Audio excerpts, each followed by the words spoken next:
मेरे साथियों, कैसे हो आप सब। स्वागत है आप सभी का आपका अपना चैनल नेक्स्ट क्लासेस में। दोस्तों, आज के सेशन पूरा भौकाल मचाने वाला है। आज के सेशन में हम लोग क्वेश्चन बैंक बायोलॉजी के शॉर्ट क्वेश्चन आंसर देखने वाले हैं, जो कि वेरी वेरी इंपॉर्टेंट है और बहुत ही ज़रूरी है आप सबके एग्जाम के लिए। तो प्यारे साथियों, अंत तक बने रहिए, वीडियो को स्किप मत कीजिए। आप लोगों ने इससे पहले का वीडियो नहीं देखा है तो डिस्क्रिप्शन में उन सभी का लिंक दिया गया है, वहाँ से देख सकते हैं। और हमारे वीडियो को भी, चैनल को भी शेयर कीजिए अपने दोस्तों में। तो चलिए आज का सेशन शुरू करते हैं।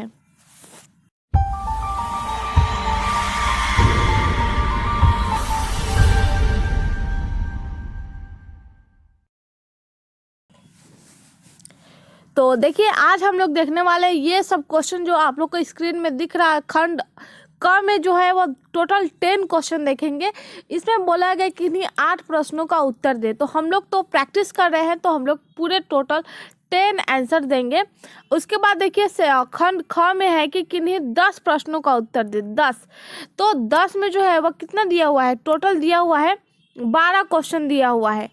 22 मतलब पूरे 22, 10 ऊपर है और उसके बाद जोड़ लीजिए तो 12 प्रश्न इसमें दिए हुए हैं। तो किन्हीं 10 प्रश्नों का उत्तर देना है। तो मतलब सिंपली बात है कि हम लोग प्रैक्टिस कर रहे हैं, तो हम लोग पूरा में पूरा क्वेश्चन देखेंगे। इससे हो सकता है एग्जाम में ये क्वेश्चन ना पूछे, वो क्वेश्चन पूछे। मतलब मान लीजिए ये क्वेश्चन पूछा गया, यही क्वेश्चन दिया हुआ है, चलिए यही पैटर्न दिया हुआ है क्वेश्चन का बोर्ड एग्जाम में, और यही सब क्वेश्चन है। मान लीजिए हमको ये याद है, ये याद मतलब टोटल 10 पुराना है, तो 9 हमको यहाँ तक अच्छे से पता है, और ये 3 में कन्फ्यूजन है कि ये कंप्लीट याद है, ये थोड़ा याद है, ये थोड़ा याद है। तो इस सेशन में हम लोग क्या करेंगे, इसमें कंफर्म रहेगा कि हाँ इसमें थोड़ा ज़्यादा याद है, तो हम इसको लिख सकते हैं। तो इसलिए हम लोग आज के सेशन में टोटल मतलब 22 क्वेश्चन देखने वाले हैं, 10 ऊपर और 12 नीचे। तो टोटल हम लोग पूरे 22 क्वेश्चन देखेंगे, जो कि पहला में है 1 नंबर वाले क्वेश्चन। मतलब ये जो 10 क्वेश्चन दिए हुए हैं, इसमें 1-1 मार्क्स मिलेंगे। तो 1 मार्क्स वाले क्वेश्चन, उसके बाद हम लोग 2 मार्क्स वाले क्वेश्चन देखेंगे। तो चलिए आगे बढ़ते हैं। धनात्मक आवेश कैसे प्राप्त होता है, ये जो है वह 1 मार्क्स वाले क्वेश्चन है। तो हिस्टोन पर धनात्मक आवेश कैसे प्राप्त होते हैं वो बताना है। तो चलिए इसका आंसर देखते हैं। तो हिस्टोन प्रोटीन में क्षारीय अमीनो अम्ल बाहर की ओर स्थित होते हैं। हिस्टोन जो प्रोटीन, हिस्टोन क्या है, हिस्टोन एक प्रोटीन है। तो प्रोटीन में क्या होता है, क्षारीय अमीनो अम्ल जो होते हैं वो बाहर की ओर स्थित होता है। हिस्टोन धनावेश होता है, इसलिए हिस्टोन क्या होता है, धनावेश होता है। तो क्वेश्चन पूछा गया था कि हिस्टोन पर धनावेश कैसे प्राप्त होता है। तो हिस्टोन प्रोटीन में क्षारीय अमीनो अम्ल क्या होते हैं, बाहर की ओर होते हैं, इसलिए ये धनात्मक होता है। 2 नंबर क्वेश्चन है कि किन्हीं 2 साइनोबैक्टीरिया का नाम लिखे जो जैव उर्वरक हो। 2 साइनोबैक्टीरिया यानी साइनो जीवाणु के नाम लिखना है, जो कि क्या है, जैव उर्वरक हो।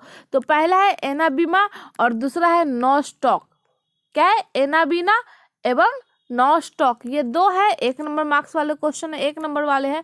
तो हम लोग सिंपली ये भी लिख दे तो भी 1 मार्क्स मिल ही जाएंगे। तो चलिए बढ़ते हैं आगे।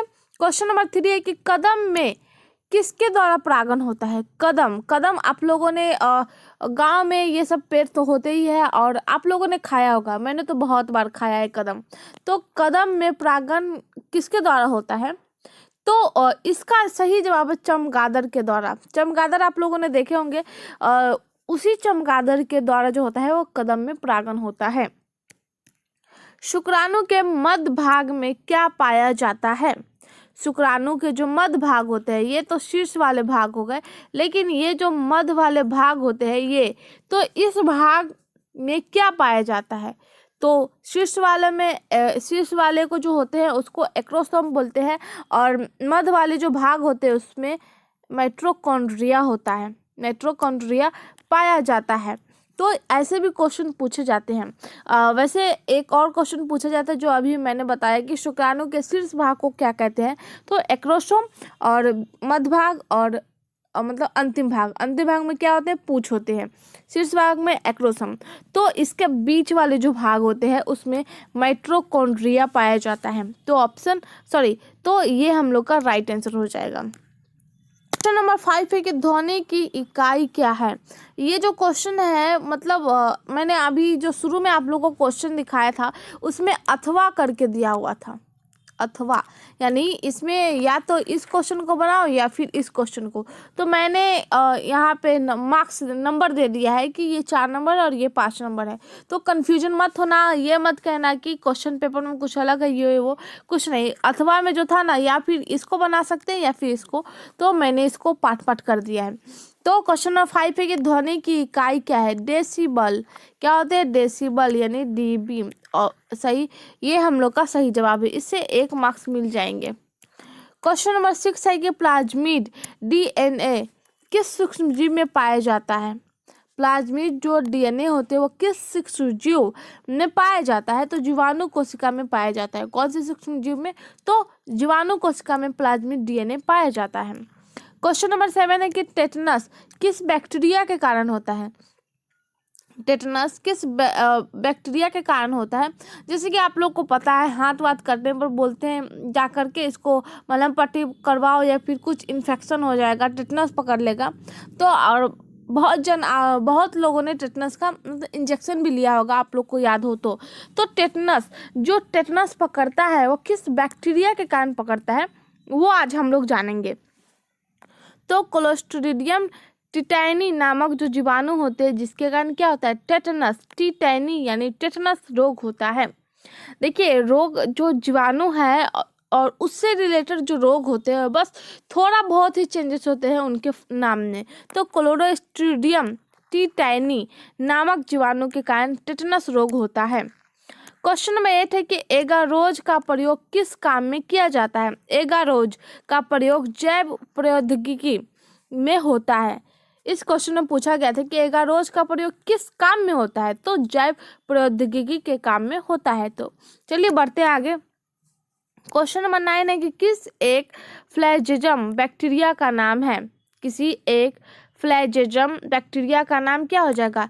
विवैरो कोलेरी, ये हो जाएगा हम लोग का सही जवाब। तो इससे हम लोग को ये 1 मार्क्स वाले क्वेश्चन है, तो हम जितना शॉर्ट दे उतना ही बेटर है, क्योंकि बड़ा लिखने से तो कोई फायदा है नहीं, मार्क्स तो बढ़ा के देगा नहीं क्योंकि 1 मार्क्स वाले हैं। तो किसी एक फ्लैजेजम बैक्टीरिया का नाम क्या हो जाएगा? विवैरो कोलेरी, हम लोग का ये सही जवाब है। क्वेश्चन नंबर 10 देखिए कि कृत्रिम बीज का एक उदाहरण है। कृत्रिम बीज का उदाहरण पूछा गया है।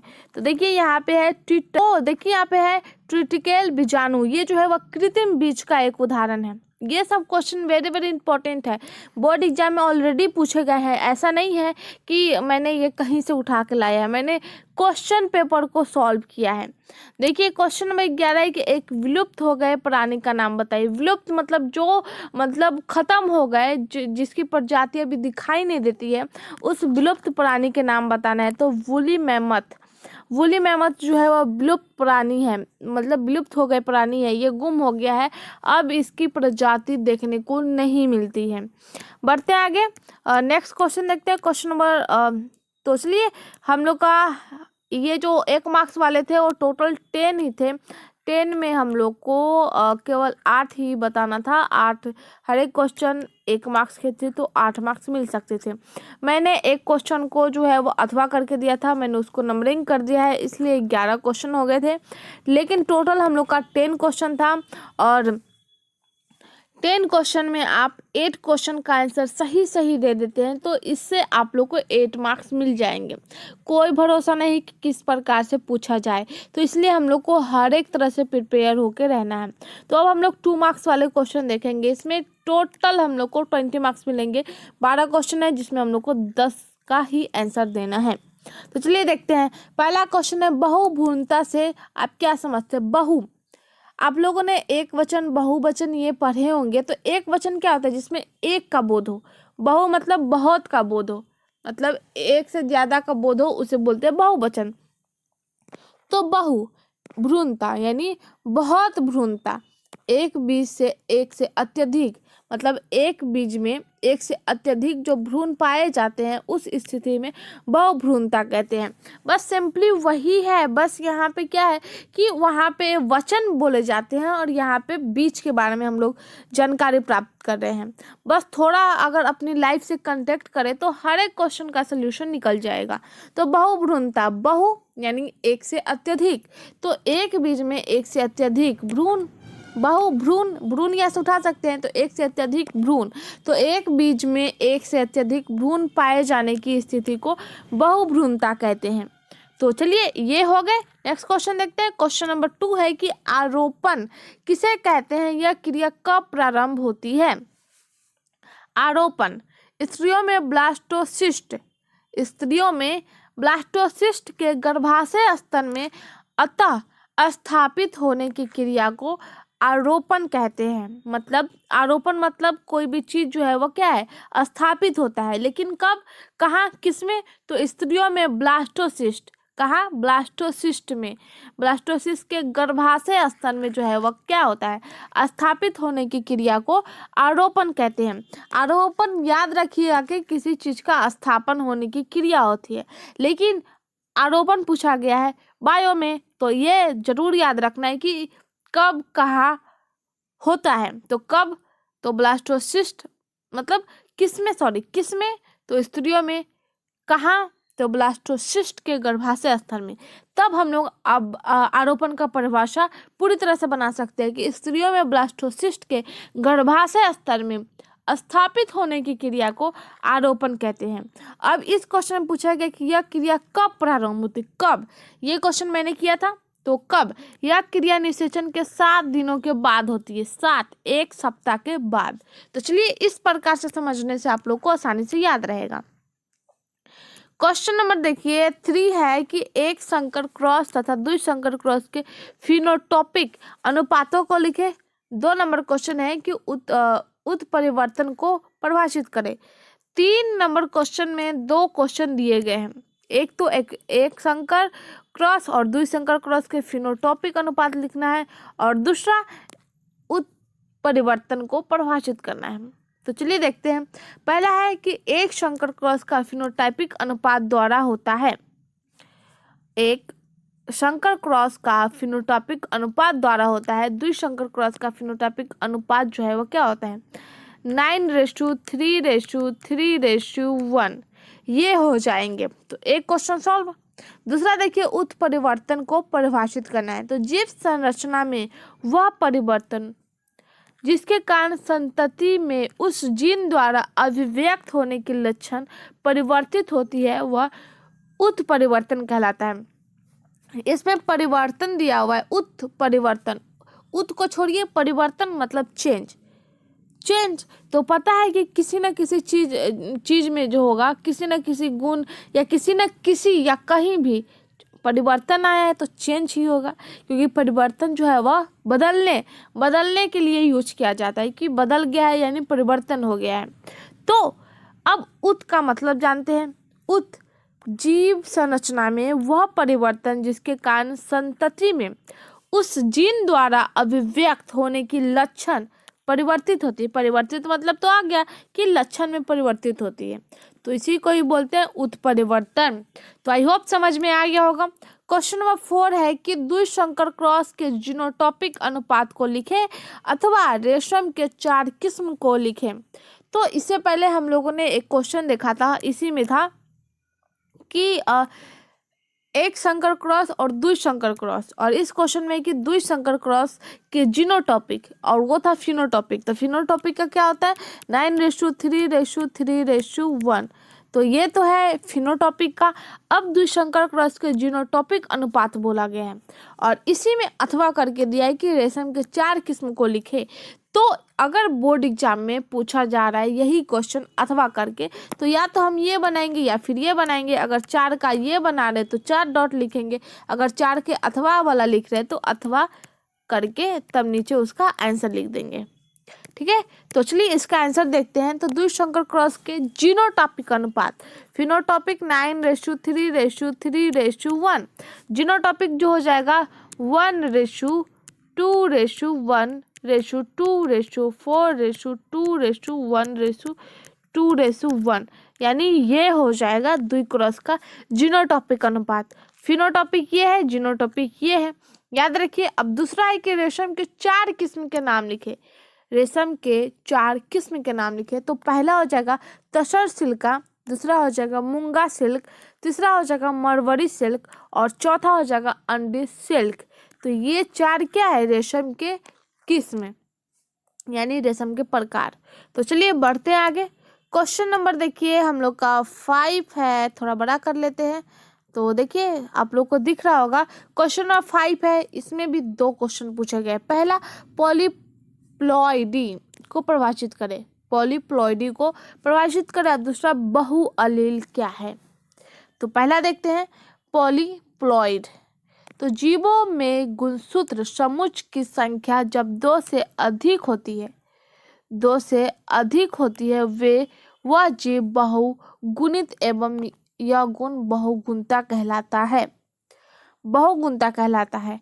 और दूसरा देखिए कि किसी जीन के 3 या अधिक एलील हो, किसी जीन के 3 या 3 से अत्यधिक एलील हो, उसे बहु एलील कहते हैं, जो कि इसका आंसर है। जैसे कि ABO ये रक्त समूह है, रक्त समूह का जीन है, इसका एग्जाम्पल ये हो जाएगा। तो पॉलीप्लॉइडी ये हम लोग का आंसर हो गया है। पॉलीप्लॉइडी वह जीव बहुगुणित एवं यह गुण बहुगुणता कहलाता है। तो बढ़ते आगे। क्वेश्चन नंबर 6 है कि निम्नलिखित में से कौन से 2 दलों के बीच योजक करिए। 2 दल क्वेश्चन, इसमें 2 दल दिया हुआ है। ये हम लोग का क्या है? क्वेश्चन है। क्वेश्चन मतलब ये 4 ऑप्शन दिए गए, इसमें किन 2 दलों के बीच में योजक करिए। पहला है प्रोटोपेट्रस, दूसरा है पेरीपेटस, तीसरा है एकिडना, चौथा है आर्कियोप्टेरिक्स। तो ये 4 दिए हुए हैं, इसमें 2 दलों के बीच योजक करी है। तो पेरीपेटस एवं एकिडना, बी और सी के बीच क्या है? एक योजक करी है। क्वेश्चन नंबर 7 है कि निम्नलिखित को परिभाषित करें। पहला है इम्यूनोथेरेपी, दूसरा है कीमोथेरेपी। इम्यूनोथेरेपी को देखते हैं। तो क्लोनल प्रतिपिंड की सहायता से कैंसर रोग का निदान करने की प्रक्रिया को इम्यूनोथेरेपी कहते हैं, जिसमें कैंसर रोग का क्या होता है? निदान होता है, यानी कैंसर रोग से मुक्त किया जाता है। निदान करने की जो प्रक्रिया होती है, इसे इम्यूनोथेरेपी कहते हैं। और दूसरा है केमिनोथेरेपी। तो प्रति कैंसर रसायनों का उपयोग कर कैंसर रोग का निदान करने को कीमोथेरेपी कहते हैं, मतलब रसायनों का उपयोग करके, और इसमें कोनल प्रतिपिंड की सहायता से। तो दोनों में अंतर है, तो इसी को ही बोलते हैं कीमोथेरेपी। क्वेश्चन नंबर 8 है कि जैव प्रौद्योगिकी की परिभाषा लिखे और दूसरा है क्राई प्रोटीन को परिभाषित करें। तो पहला देखते हैं जैव प्रौद्योगिकी। जीवित जैवों जैसे जीवाणु, पादप या जंतु कोशिका अथवा इनके घटकों या एंजाइमों का उपयोग मानव कल्याण के लिए उत्पाद प्राप्त करने का विज्ञान है, जिसे हम लोग कहते हैं कि जैव प्रौद्योगिकी, जिसे हम लोग क्या बोलते हैं? जैव प्रौद्योगिकी। तो ये है हम लोग का ऑप्शन ए का सही जवाब। तो यहाँ पे देखिए जीवित यानी जो जंतु, जो जीव जीवित है, जैसे कि जीवाणु, पादप, जैसे कि जंतु कोशिका या फिर घटक या फिर इंजाइम। इंजाइम क्या होते हैं?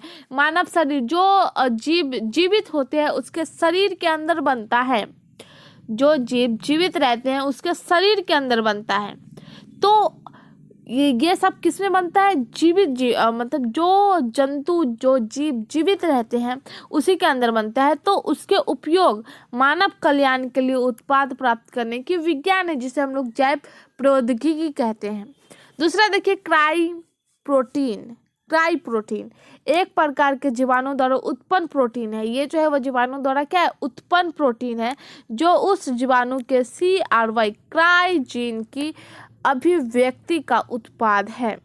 तो ये भी समझ में आ गए होंगे आप लोग को। क्वेश्चन नंबर 9 देखिए कि DNA फिंगरप्रिंटिंग को परिभाषित करें। DNA फिंगरप्रिंटिंग किसी व्यक्ति के DNA के विशिष्ट स्थल, जो व्यक्ति विशिष्ट होता है, किसी व्यक्ति के डीएनए के विशिष्ट स्थल, जो व्यक्ति विशिष्ट होता है उसके न्यूक्लियोटाइड क्रम को ज्ञात करने की विधि को फिंगरप्रिंटिंग कहते हैं। 10 नंबर क्वेश्चन है कि निम्नलिखित में उत्तर लिखे। पहला है आणविक निदान क्या है, दूसरा पीसीआर पर एक टिप्पणी लिखे। तो पहला देखते हैं आणविक निदान क्या है। तो रासायनिक अणुओं की सहायता से किसी जीव अभियांत्रिकी विधि का उपयोग संभावित रोग कारकों की पहचान के लिए की जाती है, यानी रोग के जो कारक होते हैं उसको पहचान करने के लिए किया जाता है, उसे आणविक निदान कहते हैं। दूसरा है पीसीआर पर टिप्पणी लिखना है। तो पीसीआर का पूरा नाम होता है पॉलीमरेज श्रृंखला। पीसीआर का पूरा नाम क्या होता है? पॉलीमरेज श्रृंखला अभिक्रिया है। जैव प्रौद्योगिकी विधि से अति सूक्ष्म मात्रा में उपस्थित डीएनए की पहचान की जाती है, किससे? पीसीआर से। तो दोनों का हम लोग का सही जवाब मिल चुका है। बढ़ते आगे, क्वेश्चन नंबर 11 है कि द्विरूपता एवं बहुरूपता में अंतर बताइए। और दूसरा क्वेश्चन है इसी में अथवा करके कि मानव निर्मित पारिस्थितिक तंत्र के बारे में लिखे। तो पहला देखते हैं ये वाला। तो किसी जीव के दो अकारकी रूप में पाए जाने वाले को द्विरूपता कहते हैं। द्विरूपता यानी दो रूप, बहुरूप यानी दो से अत्यधिक रूप। जैसे में मानव में क्या होते हैं? स्त्री एवं पुरुष।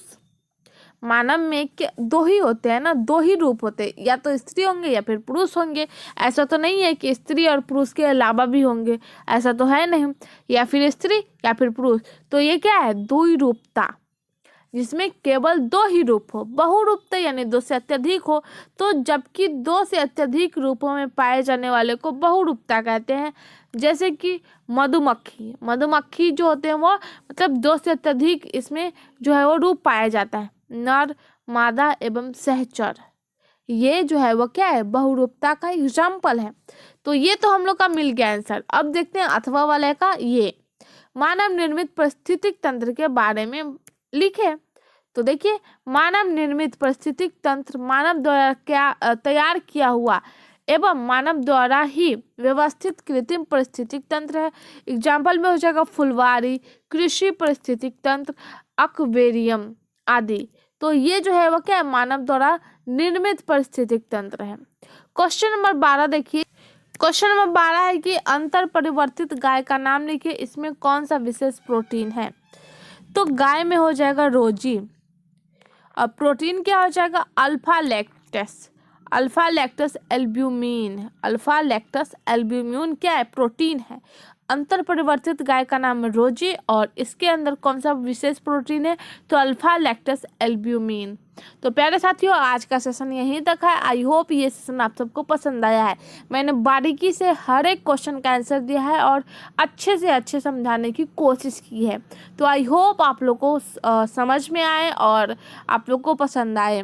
वीडियो पसंद आए तो वीडियो को लाइक करें, चैनल को सब्सक्राइब करें और बेल आइकन को दबा दें ताकि जितने भी अपडेट्स हो सबसे पहले आपके पास पहुंचे। और इस चैनल को सपोर्ट बनाए रखिए और अपने दोस्तों में भी शेयर करिए।